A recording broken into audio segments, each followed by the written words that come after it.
A'udhu billahi minash shaitanir rajim. Bismillahir rahmanir rahim. I will say Amin to the dua Malam Hasib made when he started to save time. And I'll go straight into the topic. Part of me feels, and we can even put the microphone down and be done. We've laughed, we've heard a lot, but I've been asked to speak. I came all the way from Mina yesterday, so I will not waste my time. I have the microphone and I must speak, inshallah. I'll try and do that quickly because I know we are already sensitive to time. Though that's a bit difficult because when you think about the topic, it's so broad, actually should probably have taken a whole day in and of itself because you're talking about before marriage, and then we want to touch on raising children as well. I'll just say a few things with regard to marriage and before marriage. My first husband died in a car accident. I remarried some years back. And I had decided at that time I wasn't going to remarry for a very simple reason. I felt there was a shortage of good people around, men and women. So anybody who was looking for a spouse really had a hard time if you were looking for a good person. I felt I was lucky the first time round, really blessed. And I didn't think that it was possible to find somebody who I felt really lives up to that thing of be Muslim from your heart, inside out. So when I started getting proposals of marriage after I was widowed, I would actively disengage and disconnect all of them, deliberately do things to discourage them from asking any further. But I never stopped doing istikhara.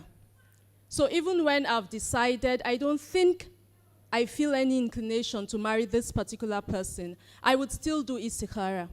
Just in case I was making the wrong decision, saying no to the right person. When I eventually got married to my second husband, it was not intended. At the time that the sparks began to fly, let me put it that way, I was not looking for a husband. I was actively running away from getting married. We happened to be moderating a program together organized by our organization, and we had to stand outside the mosque one day to just share ideas. How are we managing this session? What are we doing? And from there, it kind of segued into talk about other things until someone had to come out to look for us and say, where are the moderators? And that was when my brain said, what are you doing? I thought you said you're not getting married again. So we started talking like that, and we would actually have times when we sit and we just talk. But by that time, I told myself, you either know what you are doing or you don't know what you're doing. You know what you're looking for, you don't know what you're looking for. So after about 3 such sessions of talking about books, about Islam, about this, then one day I looked him in the eye and I said, what are we doing? He said, what do you mean? I said, this talking, what are we doing? Much later, he said that was the day he realized this is direct.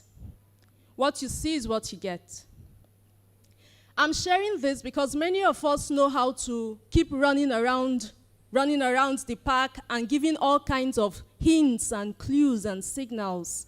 But when it's time to really settle down and talk, we say you can't find the words, you say I'm shy, you say, you know, I went to an all-girls school, I went to an all-boys school.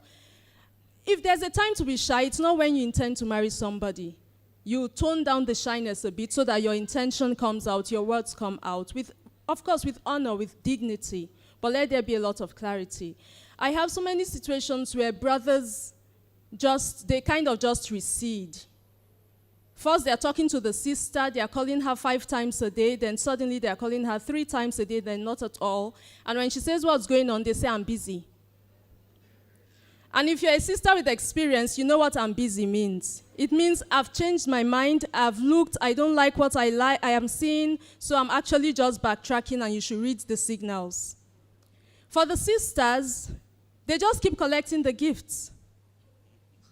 They collect the gifts, they pick up the calls, but they answer in a very cold way, and they hope the brother will get the message.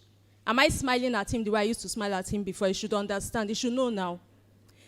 I think we should be fair to one another. I think there should be a greater deal of compassion. On interaction in marriage and relationships, I see whatever it is you say and you do and you declare before marriage like campaign promises. Jobs for all, fix all schools, women in position represented in every level of government.